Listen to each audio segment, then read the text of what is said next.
आइए भाई प्रार्थना करते हैं। Thank you Jesus, thank you Lord God. धन्यवाद देते ईश्वर राजा इस समय के लिए, सेना के समय हम पूरी रीति से आपके हाथों में सौंपते हैं ईश्वर। आज की हमारी उपवास की प्रार्थना में राजाओं के राजा आपके सिंहासन के सम्मुख हम अपनी व्यक्तिगत प्रार्थनाएं परमेश्वर पिता अपनी कलीसिया की प्रार्थना को आपके सम्मुख लेके आते हैं ईश्वर राजा। ये हमारे दिन भर का आज का उपवास प्रभु आपको बढ़ाने पाए ईश्वर राजा होने पाए प्रभु। जब जब हमारी प्रार्थनाएं मिलती प्रभु आपकी वेदी पर हम रखते प्रभु होने पाए हमारी प्रार्थना प्रभु आपको प्रसन्न करने पाए होने पाए प्रभु हमारी प्रार्थनाएं आपके वचन के अनुसार होने पाए ईश्वर राजा। ये संध्या के समय को पूरी रीति से आपके हाथों में सौंप और आपकी उपस्थिति हमारे मध्य में मांगते हुए प्रार्थना यीशु मसीह के नाम से मांगते पिता, आमीन। Hallelujah hallelujah hallelujah hallelujah. उसकी महिमा करेंगे। तेरा प्यार है महान, तेरा प्यार है जहां। मैं जो पहले मुद्दा था तूने डाली मुझ में जा। तेरा प्यार है महान, तेरा प्यार है जहां। मैं जो पहले मुद्दा था तूने डाली मुझ में जा। तेरा प्यार है महान, तेरा प्यार है जहां। मैं जो पहले मुद्दा था तूने डाली मुझ में जा। क्यों ना बोलूं फिर मैं तेरी जयकार, क्यों ना बोलूं फिर मैं तेरी जयकार।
करेंगे आराधना में है छुटकारा, आराधना में है छुटकारा, आराधना में है छुटकारा, आराधना में है छुटकारी, आराधना में है छुटकारा, आराधना में है छुटकारी।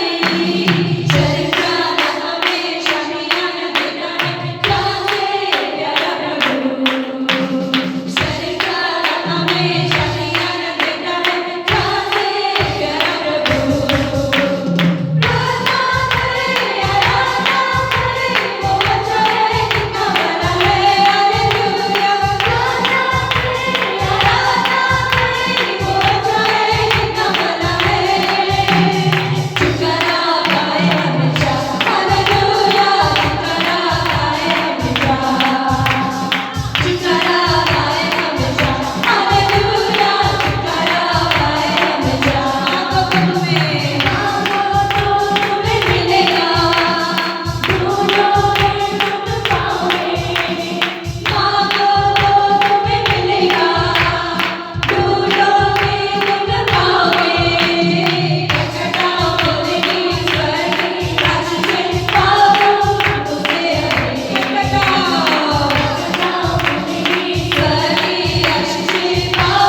धर्मीजन की प्रार्थना विश्वास की प्रार्थना तोड़ती है सारे। Hallelujah hallelujah. आइए प्यारे गीत को गाकर उसकी महिमा करेंगे। धन्यवाद यीशुदा, धन्यवाद यीशुदा, राजांच्या राजाला, प्रभूंच्या प्रभूला धन्यवाद यीशुदा, धन्यवाद यीशुदा, धन्यवाद यीशुदा, धन्यवाद यीशुदा, धन्यवाद यीशुदा।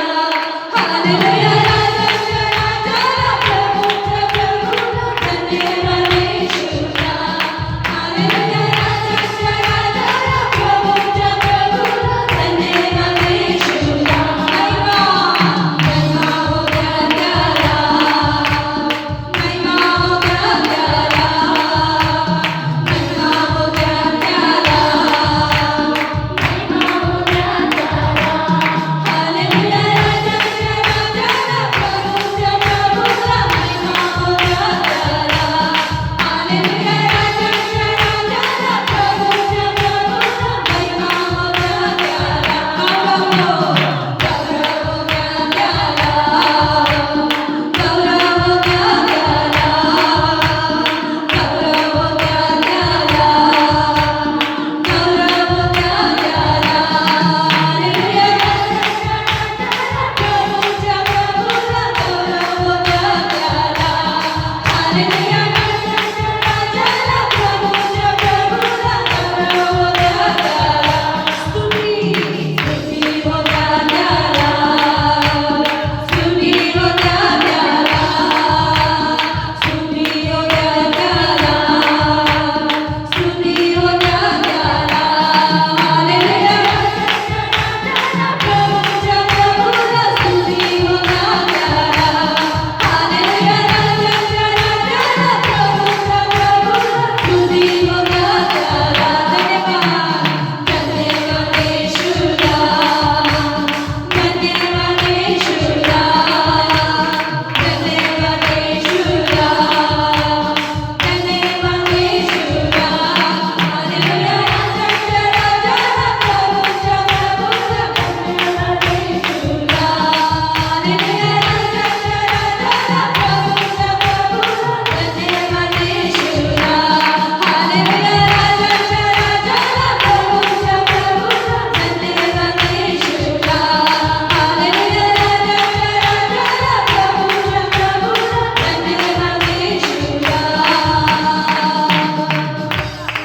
हालेलुया सारा गौरव सारी महिमा और स्तुति के योग्य केवल वही है। हालेलुया। मैं अपने हाथों को ऊंचा उठाकर राजाओं के राजा का धन्यवाद है। प्रभु आप महान और जीवित परमेश्वर हैं। आपके तुल्य कोई है नहीं परमेश्वर है। धन्यवाद देते हैं ईश्वर। ये संध्या के समय में, ये रात्रि के समय में प्रभु हम अपने आप को पूरी रीति से आपके हाथों में सौंपते हैं और आपके प्रेम के लिए धन्यवाद देते हैं जो आपने हमसे किया परमेश्वर। Thank you Jesus, thank you Lord Father, thank you Jesus, thank you Lord, thank you Jesus, thank you Lord Father, thank you Lord Father, thank you Jesus। प्यार का सागर सागर दया का तू है, तू प्यार का सागर सागर दया का तू है। तेरे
समय पर है थे और आने वाले हर एक के लिए प्रभु आप परमेश्वर समय पर भी मनुष्य बन के आए परमेश्वर पिता, ताकि हर एक मनुष्य का उद्धार होने पाए। धन्यवाद देते ईश्वर राजा के प्रेम के लिए परमेश्वर पिता। राजा हम मनुष्य होने पर भी अपने आप को कभी दीन बनाने के लिए प्रभु हम सोचते हैं परमेश्वर पिता एक क्षण कि करूं या ना करूं, लेकिन राजा आप परमेश्वर होने पर भी दीन बनकर प्रभु इस संसार में जन्म ले ईश्वर राजा। धन्यवाद देते थैंक यू जीसस यस होने पाए प्रभु। जो प्रेम आपने हमसे किया प्रभु हम हर एक व्यक्ति आपसे उसी तरह प्रेम करने पाए। ऐसी कोई बात प्रभु हमें रोकने ना पाए परमेश्वर। जैसे प्रभु प्रेम ने प्रभु आपको नहीं रोका प्रभु हमें भी वही प्रेम से स्वस्थ करिए परमेश्वर, ताकि आपसे मिलने के लिए आपके साथ बने रहने के लिए प्रभु कोई संसारिक बात या प्रभु हमारे खुद का ईगो परमेश्वर बिगाड़े ना हमें पाए राजा। लेकिन राजा पूरी रीति से हम अपने आप को आपके हाथों में सौंप देते राजा और अपने दोनों हाथों को ऊंचा करके कहते प्रभु हम आपसे प्रेम करते हैं, हम केवल आपसे प्रेम करते हैं राजा। धन्यवाद प्रभु राजा। मैं केवल तुमसे प्रेम करूं, मैं केवल तुमसे प्रेम करूं यीशु, मैं केवल तुमसे प्रेम करूं और पीछे ना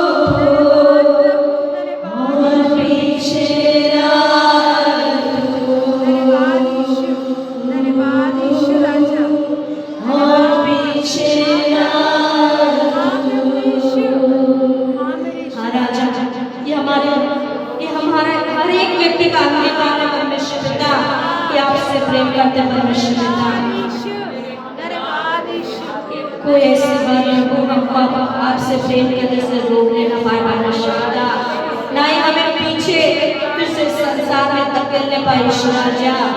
लेकिन राजा इस वक्त हम हर एक व्यक्ति अपने अपने परमेश्वर पिता जुबान से अंगीकार करता है ईश्वर राजा, मैं केवल तुझसे प्रेम करूं, मैं केवल तुझसे प्रेम करूं यीशु, मैं केवल तुझसे प्रेम करूं और पीछे ना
हम हमारा उद्धार करता यीशु मसीह पर हम प्रेम करते हैं।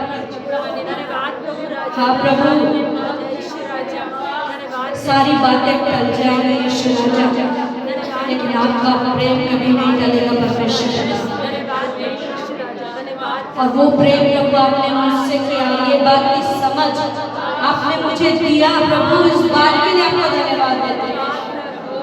और इन निर्भर लोगों से आपको धन्यवाद कहने का ये अवसर आपने दिया, इस बात के लिए आपको धन्यवाद देते हैं। धन्यवाद देते हैं। अपने आप को पूरी रीति से आपके हाथों में सौंपते राजा, जैसे है वैसे आपके सौंप का। हाँ प्रभु, और अधिकारी से आपकी उपस्थिति में बैठकर प्रभु अपने मन्ना को हम ले पाए। सारी बातों को आपके हाथों में सौंपते हुए महिमा आदर आपको देते हुए प्रार्थना यीशु मसीह के नाम से मांगते पिता, आमीन। आइए हम लोग निकालेंगे मरकुस रचित सुसमाचार, उसका 8वां अध्याय। मरकुस रचित सुसमाचार उसका 8वां अध्याय, और हम पढ़ेंगे 1 से लेकर 9 वचन तक। 1 से लेकर 9 वचन तक। मरकुस 8वां अध्याय 1 से लेकर 9 वचन तक। प्रभु यीशु मसीह सुर और सैदा के देश में था, और वहाँ हम देखते हैं कि एक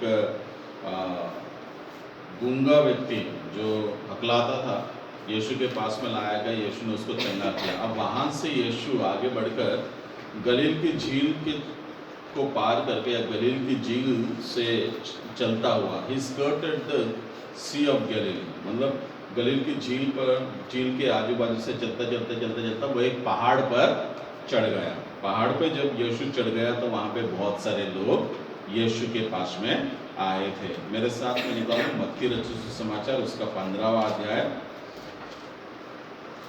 मत्ती रचित सुसमाचार उसका 15वां अध्याय, और हम पढ़ेंगे उसके 29 वचन से लेके 31 वचन तक।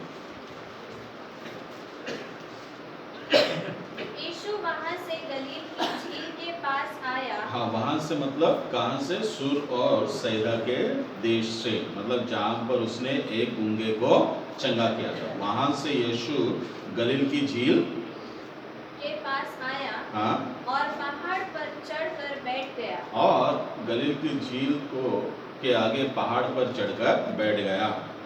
तब भीड़ पर भीड़ उसके पास आई। और तब बड़ी भीड़ यीशु के पास में आई।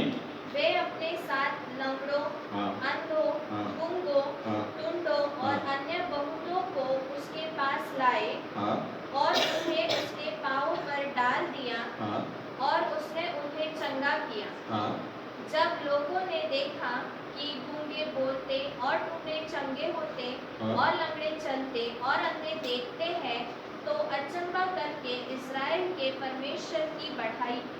हालेलुया। हालेलुया। तो यहाँ बड़ी भीड़ जब यीशु पहाड़ पर बैठा हुआ था तो यीशु के पास में आया। ये भीड़ आने के पीछे कारण क्या था?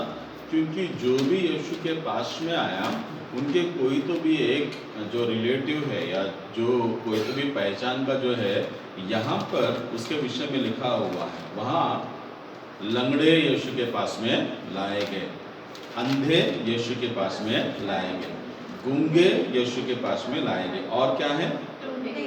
हाँ, टुंडे यीशु के पास में लाए गए, है ना? सो जब वो यीशु के पास में उनको लाए तो वहाँ पर लिखा हुआ है कि उन्होंने वो सभी को यीशु के पैरों के पास में डाल दिया। जो बैठ सकते थे बैठ गए, जो बैठ नहीं सकते थे वो लेट गए। वहाँ पे लिखा यीशु के पैरों के पास में, इंग्लिश में ऐसा लिखा हुआ है, and they let them down at Jesus feet. यीशु के पैरों के पास में उनको डाल दिया। क्या ही धन्य जगह है यीशु के पैरों के पास। प्रभु का धन्यवाद हो कि ना हम लंगड़े हैं, ना हम अंधे हैं, ना हम गूंगे हैं, और ना ही हम टुंडे हैं, लेकिन हमको प्रभु यीशु मसीह के पैरों के पास में बैठने का जगह मिलता है। पर यहाँ पर यीशु के पैरों के पास में बैठने के लिए योग्यता थी लंगड़ा होना, अंधा होना, गूंगा होना और टुंडा होना। और जब यीशु के पास में ये सभी लोग आए तो बाइबल कहता है यीशु ने उन सभी को चंगा किया। अगर किसी ने यीशु को वैल्यू दिया, अगर किसी ने यीशु को महत्व दी, सो वो महत्व देने वाला कौन है? या तो वो लंगड़ा है, या तो वो अंधा है, या तो वो गूंगा है, या तो वो टुंडा है। उसको यीशु की कीमत क्या है अच्छे से पता है, और उसको यह भी मालूम है कि यह लंगड़ेपन से उसको और कोई चंगा नहीं कर सकता, सिर्फ प्रभु यीशु मसीह के सिवाय।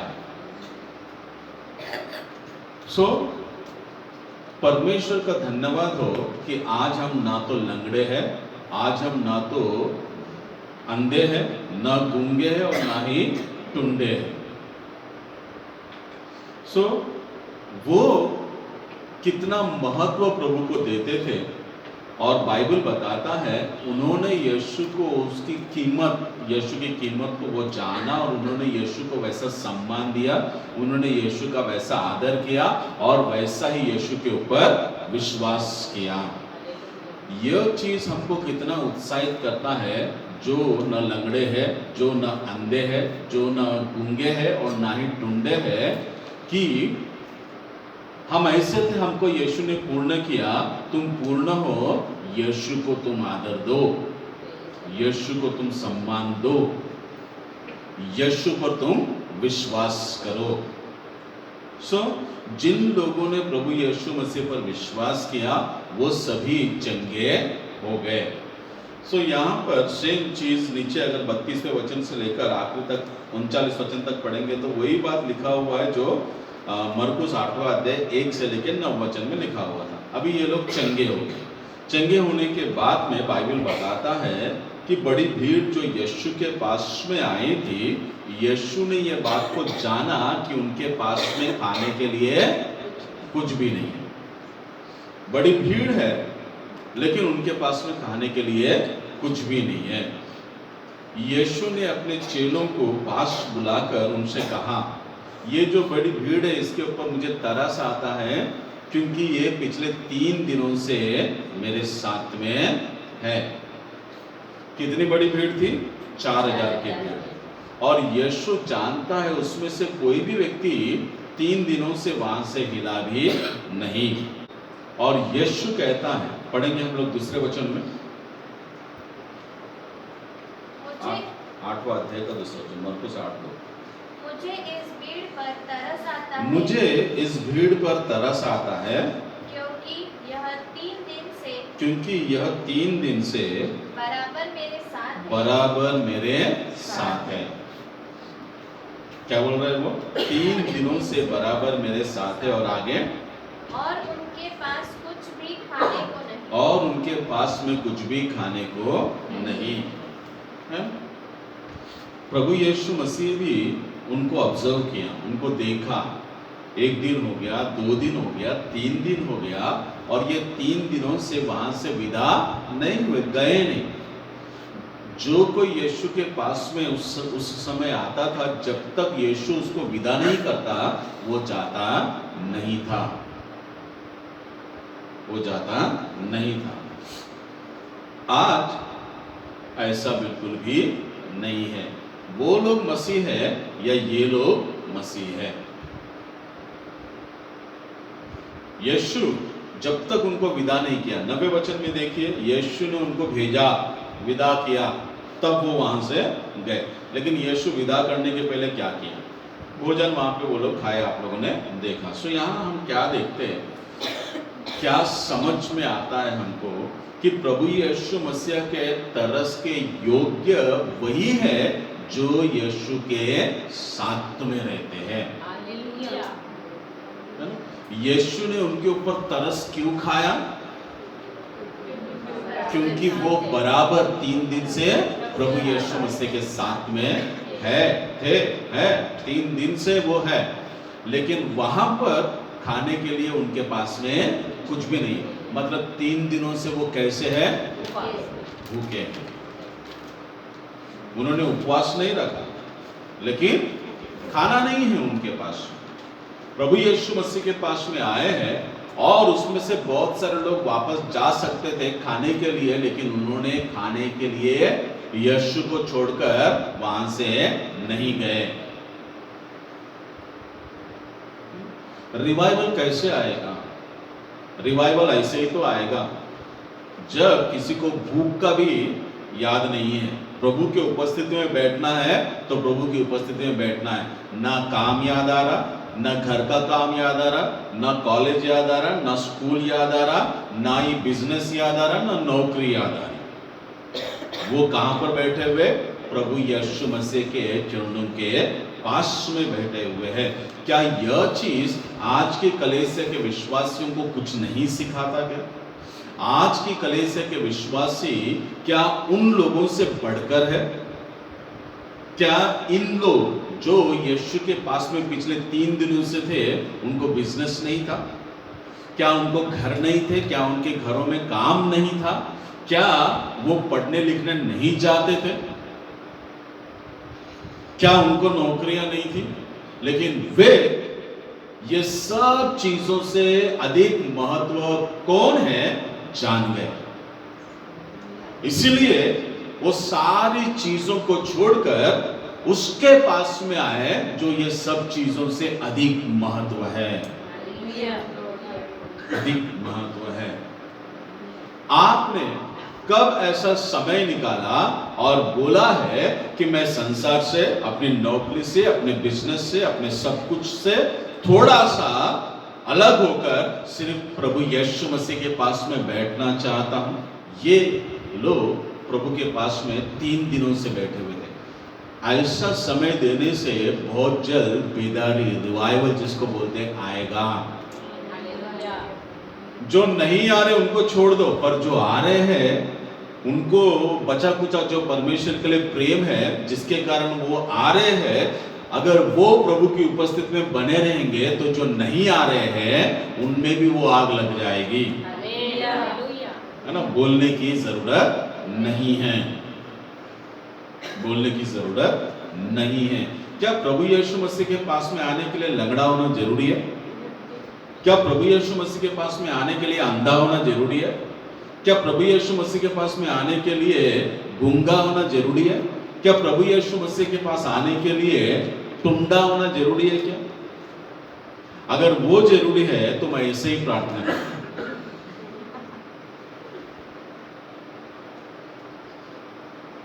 अगर वो जरूरी नहीं है, समझ वाले अगर प्रभु यीशु मसीह को समझते हैं तो वो समझ के अनुसार उसके साथ में समय भी बिताना चाहिए।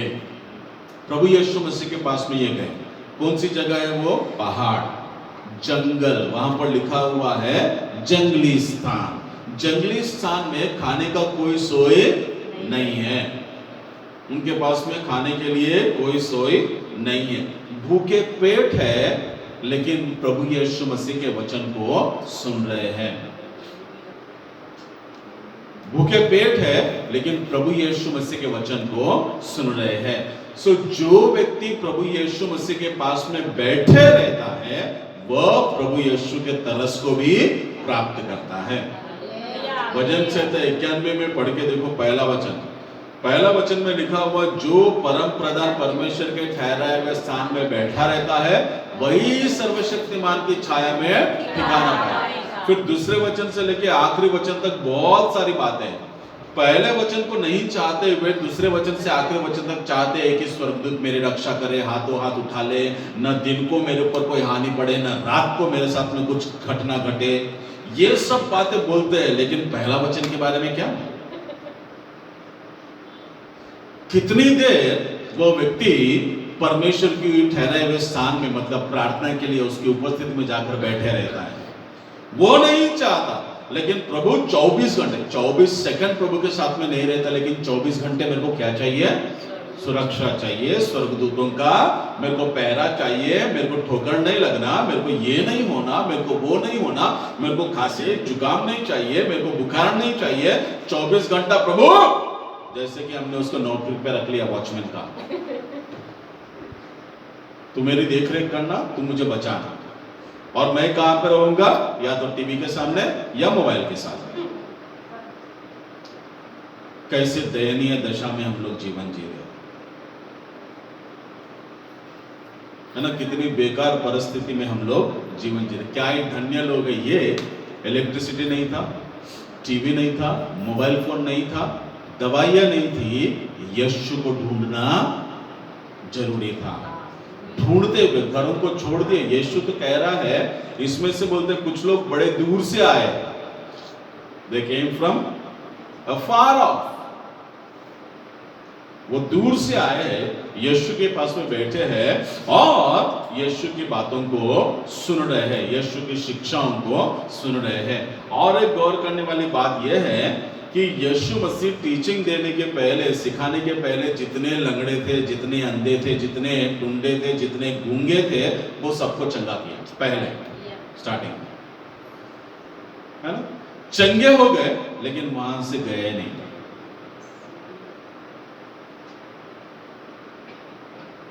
अगर उनकी जगह पे हम होते, चंगे होते, तो इतने दिनों से अरमानों को जो दबा के रखे हैं, वो सारे अरमानों को पूरा करने के लिए पहले भाग जाते, वहां से गांव में आ जाते। लंगड़ा, उसकी अरमान क्या है? चलना, दौड़ना, इधर उधर कूदना। यीशु ने चंगा किया, चंगा होते ही बाय बाय यीशु, मैं चला। अंधा, अभी तक सबको देखना चाहता था, कोई उसको दिखता नहीं था, अभी चंगा हो गया, है ना। अभी के लोग ऐसे चंगे होते हैं, यीशु आपका धन्यवाद, आपने मेरे को चंगा किया। कुछ लोग तो धन्यवाद भी नहीं बोलते हुए भाग जाते हैं, क्योंकि मेरे को देखना है, सब कुछ देखना है। वो लोग चंगे होने के बाद में उस स्थान से हिले भी नहीं, दे वर देयर। और ऐसा भी नहीं था कि वो लोग वहां पर बैठे हुए यीशु की बातों को सुनते हुए ऊँग रहे हैं, सो रहे हैं, एक में के साथ में बातें कर रहे हैं, 10 बार मोबाइल फोन को देखकर चेक कर रहे हैं, ऐसा नहीं था। वो बैठे हुए यीशु की बातों को सुन रहे हैं। माइक्रोफोन नहीं था, माइक नहीं था। अगर यीशु बोलता तो ध्यान से सुनना जरूरी था। कोई दूसरा बातें किया तो यीशु की बातें छूट जाएगी। तो इसीलिए ध्यान से सुनना। सोच के देखो एक बार, कैसे परिस्थिति में वो वहां पर थे। यीशु जब तक था वो वहां से गए नहीं। यीशु ने उनको जाने के लिए बोला, तब वो वहां से गए।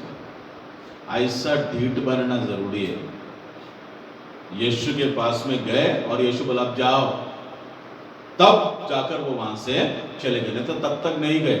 अंधेरे में वहीं सो रहे 3 दिन से, रात को वहीं रुके हुए। वो है तो यीशु भी है, यीशु है तो वो है। और 3 दिन वो यीशु के साथ में रहे। खाना नहीं है, जंगल में रह रहे। They are with Jesus for 3 days. They have nothing to eat. They are in the wilderness. They came from far places. वो दूर से यीशु के पास में आए हैं।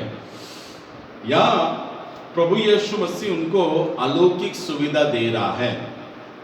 Now they are going to experience the supernatural provision. अभी ये अलौकिक सुविधा क्यों प्राप्त कर रहे हैं? क्योंकि वो प्रभु यीशु मसीह के साथ में बराबर है, इसीलिए वो अलौकिक सुविधा का अनुभव कर रहे हैं। जो प्रभु यीशु मसीह के साथ में बराबर नहीं रहता है, वो परमेश्वर से, प्रभु से अलौकिक सुविधा कैसे पाएगा? कैसे पाएगा? अलौकिक सुविधा को पाने के लिए उसके साथ में रहना बहुत ही ज्यादा जरूरी है। प्रभु ने क्या कहा हम लोग पढ़ेंगे, यूहन्ना इसका 15वां अध्याय उसका 4था वचन। यूहन्ना 15 का 4। तुम मुझ में बने रहो, हाँ। और मैं तुम में। हाँ। जैसे डाली यदि दाखलता में बनी न रहे, हाँ। तो अपने आप से नहीं फल सकती। हाँ, abide in me and I in you, as the branch cannot bear fruit of itself unless it abides in the vine, neither can you unless you abide in me.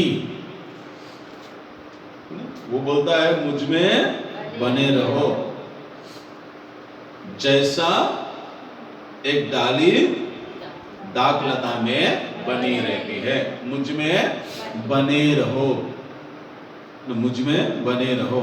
परमेश्वर के वचन का प्रचार हमारे कलीसिया में कितना होता है? हमारे कलीसिया में नहीं, हर कलीसिया में कितना होता है? 45 मिनट से 1 घंटा। 45 मिनट से 1 घंटा परमेश्वर के वचन की तरफ कॉन्सेंट्रेट करना बहुत ज़्यादा कठिन होता है। 45 मिनट से 1 घंटे में अगर किसी का फोन आया तो वो फोन लेकर बाहर चला जाता। अगर किसी को व्हाट्सएप पे मैसेज आया तो वो बैठे बैठे मोबाइल खोलकर व्हाट्सएप पे वो चैट करता है, मैसेज भेजता है। सोच के देखो, क्या इसको बोलते हैं बने रहना? क्या इसको बोलते हैं बने रहना? प्रभु यीशु मसीह में बने रहो जैसे डाली दाखलता में बनी रहे। फिर वो बोलता है डाली दाखलता से अलग होकर अपने आप से फलों को नहीं फल सकते। बोलता है तुम भी मेरे से अलग होकर फलों को नहीं फल सकते हैं? तुम भी मेरे से अलग रहकर फलों को फल नहीं सकते। अगर फलों को फलना है तो उसमें बने रहना बहुत ही ज़्यादा महत्वपूर्ण है। ये लोग बने हुए थे, 3 दिन से लगातार प्रभु यीशु मसीह के साथ में बने हुए थे। यीशु ने उनको प्रॉमिस नहीं किया था कि तीसरे दिन जब बहुत ज़्यादा भूख लगने लगे तो मैं तुमको भोजन खिलाऊंगा, नहीं बोला उसने। वो लोग खाने के लिए प्रभु यीशु मसीह के पास में नहीं आए। वो लोग प्रभु यीशु मसीह के पास में वो प्रभु यीशु मसीह है करके आए। They came to Jesus because he was Jesus. Hallelujah, hallelujah. So प्रभु यीशु मसीह के पास में आए हुए ये लोग आज मुझको और आपको इंकरेज करते हैं कि दिनों में यीशु मसीह के आगमन से पहले उसकी उपस्थिति में ठहरे रहो, उसके चरणों के पास में बैठे रहो। 1 दिन 2 दिन 3 दिन उठो मत, रात को भी घर मत जाओ, दिन को भी घर मत जाओ। प्रभु की उपस्थिति में बैठे रहना सीखो, प्रभु की उपस्थिति में बने रहना सीखो, उसके पैरों के पास में, उसके चरणों के पास में बैठना सीखो। तब क्या अनुभव करोगे? तब प्रभु यीशु मसीह का तरस अनुभव करोगे। खाने के बारे में विचार मत करो, खाना क्या है, मिलेगा नहीं मिलेगा, कैसा खाना मिलेगा। हम तो 3 दिन का कैंप करते हैं, 3-3 टाइम खिलाते हैं। यीशु मसीह ने 3 टाइम नहीं, सिर्फ 3 दिन में 1 टाइम खिलाया। चाहता तो हर दिन सुपरनैचुरली प्रोवाइड कर सकता था, लेकिन हर दिन नहीं दिया, बोले आखिरी दिन ही खाएंगे। सो प्रभु को मालूम है कि ये लोग कैसे हैं, भूखे नहीं, बगैर खाने के हैं। He knows। यीशु ने चेलों को क्या बताया? दूसरा वचन में बोलो, पढ़ो। चेलों को यीशु बता रहा है उनके पास में कुछ भी खाने के लिए नहीं है, वो खाली है। They are empty, their stomach is empty, their पोटली is empty। उनके पास में खाने के लिए बैग भी खाली है और उनका पेट भी खाली है। यीशु बोल रहा है मैं जानता हूँ। फिर यीशु ये भी जानता है कि मैं इनको भूखा जाने दिया तो ये घर पहुंचने के पहले रास्ते में ही बेहोश हो जाएंगे। वो भी बात बोल रहा है। तीसरा वचन पढ़ेंगे। यदि मैं उन्हें भूखा घर भेज दूं तो मार्ग में थक कर रह जाएंगे, क्योंकि इनमें से कोई दूर से आए हैं। हाँ, इंग्लिश में लिखा हुआ है वो बेहोश हो जाएंगे। बोलता है if I send them away hungry to their own houses they will faint on the way, for some of them have come from afar। मैं इनको अभी यहाँ से भेज दूंगा बगैर खिलाए तो ये जाते जाते ही बेहोश हो जाएंगे। मतलब यीशु यह जानता है कि वो कैसे कमजोर है। 3 दिन से खाना नहीं खाए तो वो कैसे हो गए? कमजोर हो गए। बोले ये पैदल जाएंगे चलेंगे तो ये रास्ते में बेहोश हो जाएंगे। ये विश्वास को नहीं दिखाता तो और किसको दिखाता? सोच के देखो, ये लोग किसके लिए 3 दिन से वहां पर इंतजार कर रहे हैं? खाली पेट बगैर खाए वो प्रभु यीशु मसीह को पाने के लिए गए।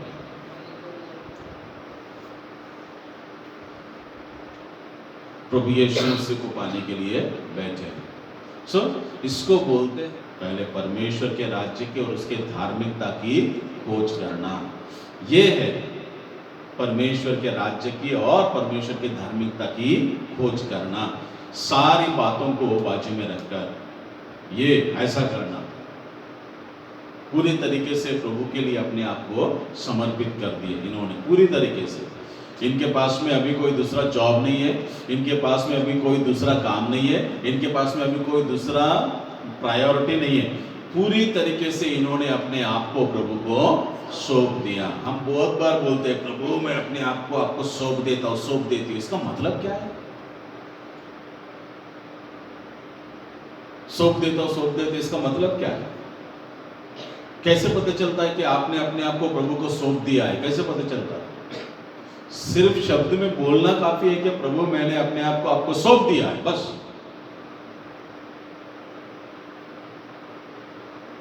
आगे है ना, सौंप दिया है ऐसा बोलते हैं। आज पूरा दिन मैंने प्रभु को दे दिया, मतलब मैंने अपने आप को सरेंडर कर दिया। ना मैंने खाने के बारे में सोचा, ना मैंने पाने के बारे में सोचा, ना मैंने आराम के बारे में सोचा। मैं सिर्फ और सिर्फ प्रभु यीशु मसीह के लिए अपने आप को आज दिन भर के लिए सौंप दिया हूँ, सौंप दी हूँ। तब वो शब्द जो हमने प्रभु के सामने बोला है पूरा हो गया, उसका मतलब है। नहीं तो सिर्फ बोलकर तुरंत घर भागकर तुरंत जाकर टीवी के सामने बैठना या फिर अपनी चीजें करना, वो सौंपना बिल्कुल भी नहीं होता। प्रभु को आपने कितने समय के लिए सौंपा? अपने आप को प्रभु को कितने समय के लिए दे दिया? आप दिन के 12 घंटों में कितना समय अपने आप को प्रभु को सौंप दिए?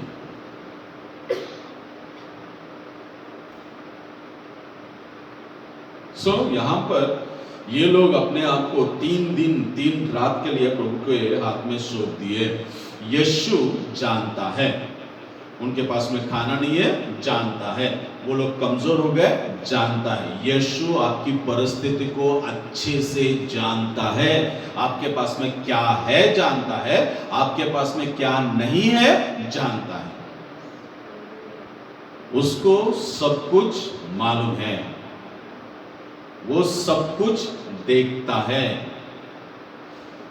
उसको कोई आकर बताने की जरूरत नहीं है कि किसके पास में क्या है, किसके पास में क्या नहीं है। यीशु जानता है कि इनके पास में खाने के लिए नहीं है। आज आपकी परिस्थिति को प्रभु जानता है।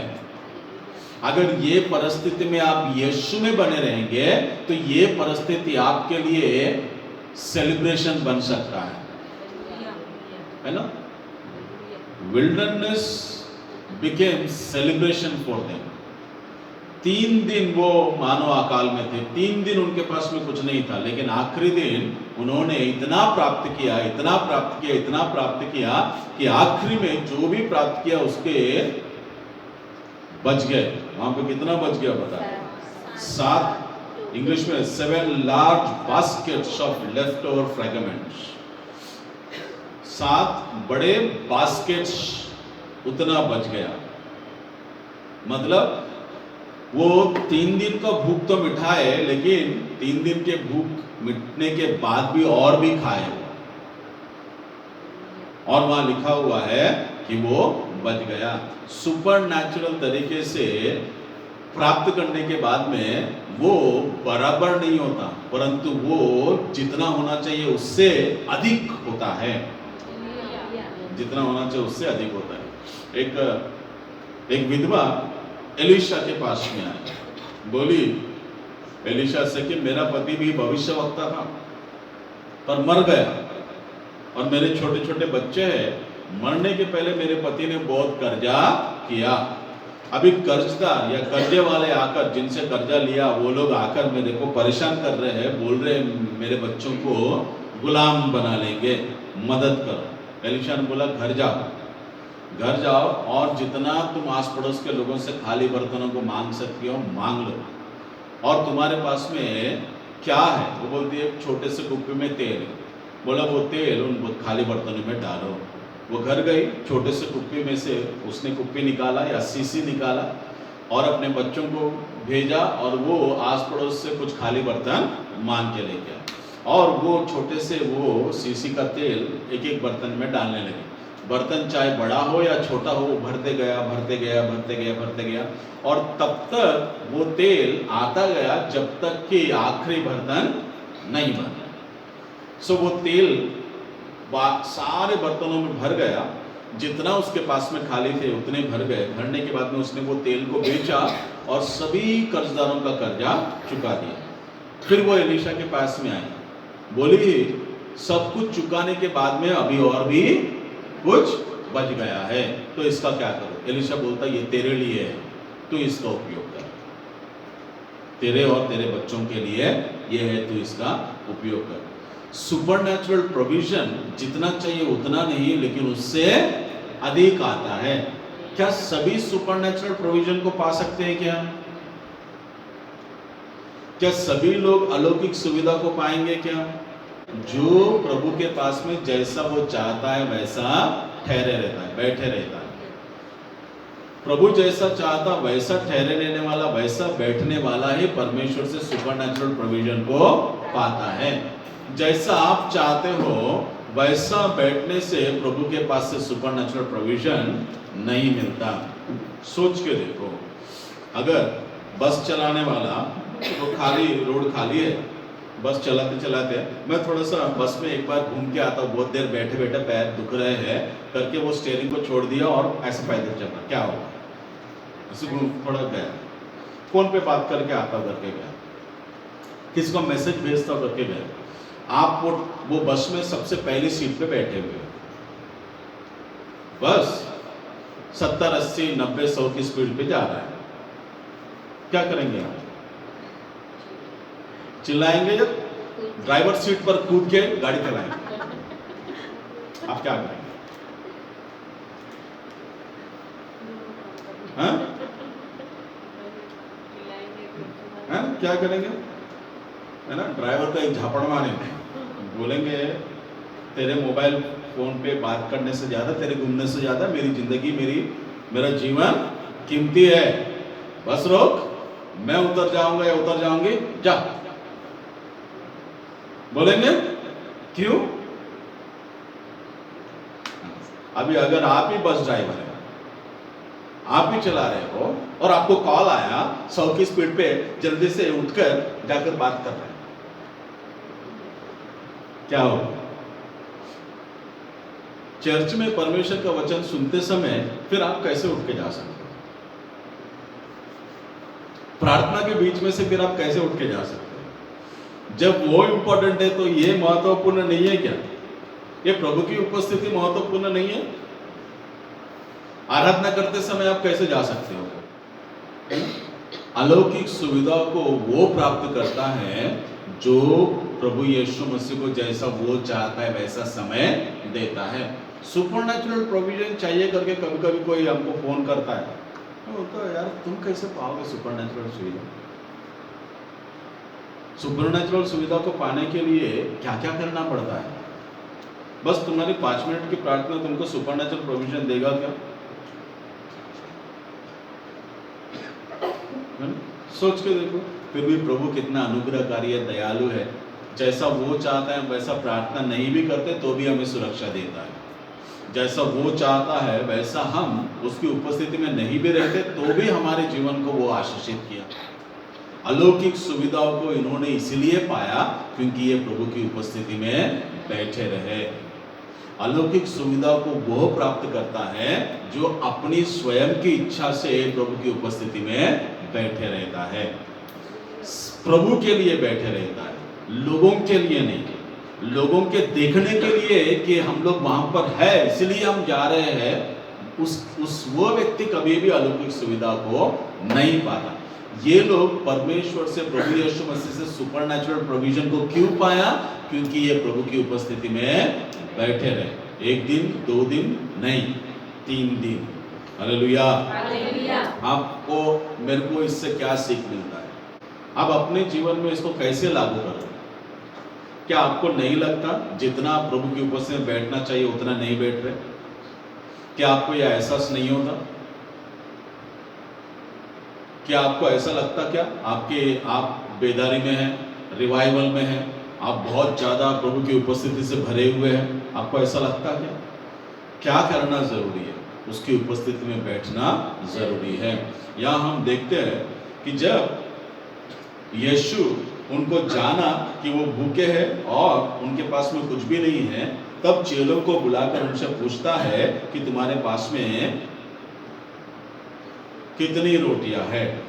और चेलों ने बताया हमारे पास में 7 रोटियां है और नीचे कुछ छोटी मछलियां भी हैं। तब यीशु ने क्या किया? लोगों को नीचे बैठने के लिए आज्ञा दिया। 6वां वचन बोलता है, so Jesus commanded the multitude to sit down on the ground and he took the 7 loaves and gave thanks, broke them and gave them to his disciples to set before them, and they set them before the multitude. They also had a few small fish, and having blessed them, he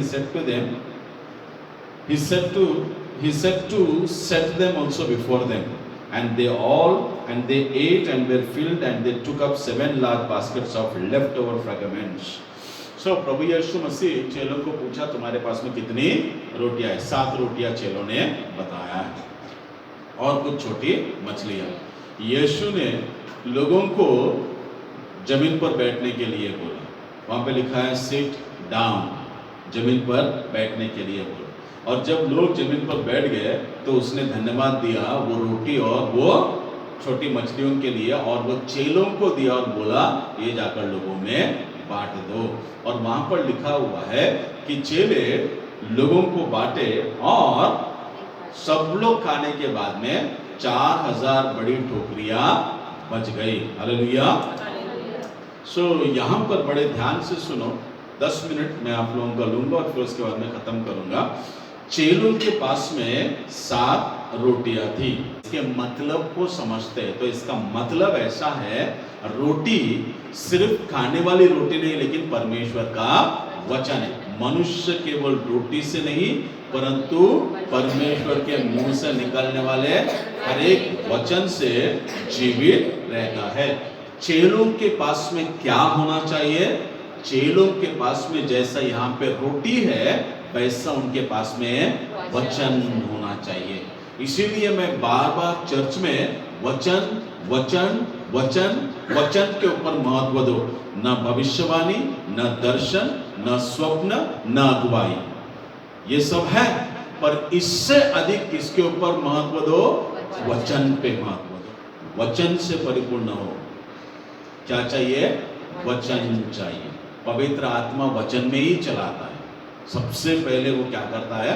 वचन में चलाता है। जो कमजोर है, जो वचन में नहीं चल पा रहा है, उसको वचन में चलाता है।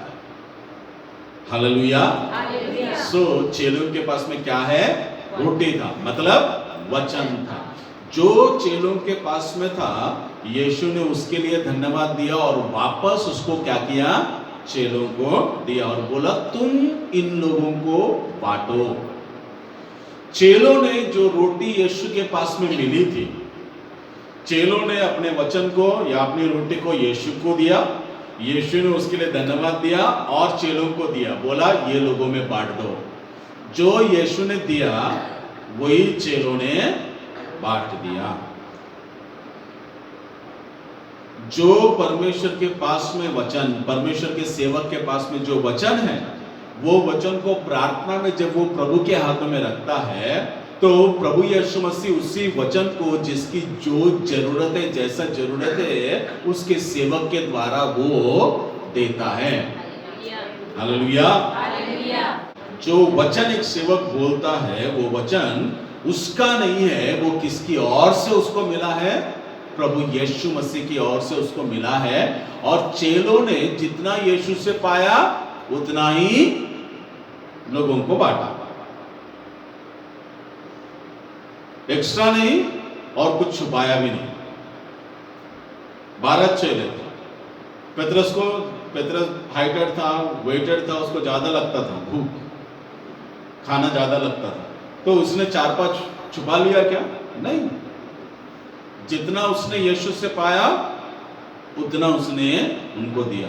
एग्जैक्टली यही सुसमाचार के विषय में अगर आपके पास में सुसमाचार है और आप वो सुसमाचार जो आपके पास में प्रभु के हाथ में रखते हो, और वही सुसमाचार जब समय आने पर प्रभु आपको देता है किसी को देने के लिए, और वो व्यक्ति वो सुसमाचार को प्राप्त करके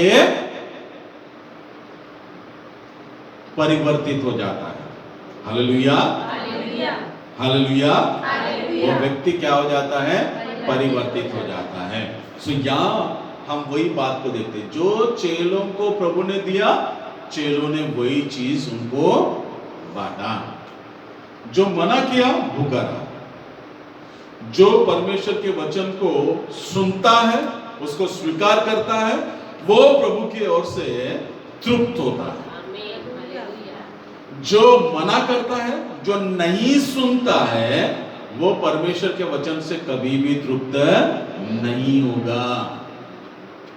ये लोगों ने, चेलों ने जो दिया उसको खाया, इसीलिए तो तृप्त हुए। वो लोगों ने मुंह से खाया, हम लोग कानून से सुनकर खाते हैं परमेश्वर का वचन। हम वचन स्वीकार करते हैं तो वो हम तृप्त हो जाएंगे। अगर हम वचन को स्वीकार नहीं करते तो कभी भी तृप्त नहीं होंगे। 3 दिन पहले ये घर से निकलते समय खाना खाए कि नहीं खाए? खाए होंगे ना। हम जा रहे हैं, अब पता नहीं कब वापस आएंगे, पेट भर के तो खाए होंगे, डेफिनेटली खाए होंगे, है ना? लेकिन पेट भर के खाया हुआ खाना कितने दिन तक बचा? 1 हफ्ता, अभी 1 महीना नहीं भी खाया तो चलेगा? पिछली वो कौन सा समय था पिछली बार जब आपने अच्छे से परमेश्वर का वचन सुना, तृप्त हो, और वही तृप्ति में आज तक जिंदे है? फिर आपको और वचन ही नहीं चाहिए, तृप्त हो, है ना? वचन के लिए तो ऐसा बोलेंगे कि मैं तो तृप्त हो गया बाबा, अभी मेरे को वचन नहीं चाहिए। खाने के लिए भूख लग सकती, खाने के लिए भूख लग सकती है, फिर वचन की भूख क्यों नहीं? वचन एक बार खा लिए तो तृप्त कैसे हो गए?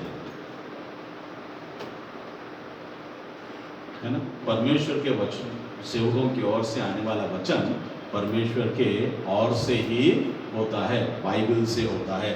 इसलिए मैं एक वचन बताओ या और कोई वचन बताए, बाइबल में है क्या, ढूंढो। वचन बाइबल के अनुसार वो सही है क्या, ढूंढो। जब लोग खाकर तृप्त हो गए तब परमेश्वर की महिमा। और कितने टोकरे बचे बोलते हैं? 7 टोकरे बच गए।